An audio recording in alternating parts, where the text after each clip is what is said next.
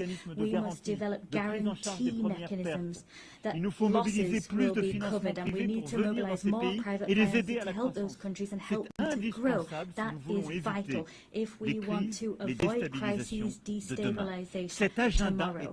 This agenda is an agenda which brings us together. Et qui sort en quelque sorte quelques-uns de leur égoïsme. In some way forces some people to cast aside selfishness and avoids a situation whereby others are alone facing their challenges. C'est pourquoi aussi nous devons continuer, quels que soient les vents mauvais qui soufflent, à nous whatever the ill mobiliser winds that blow, continue to mobilize to stop biodiversity loss and help the climate. As I was saying, together we were able to notch up victories recently. The Nice Treaty that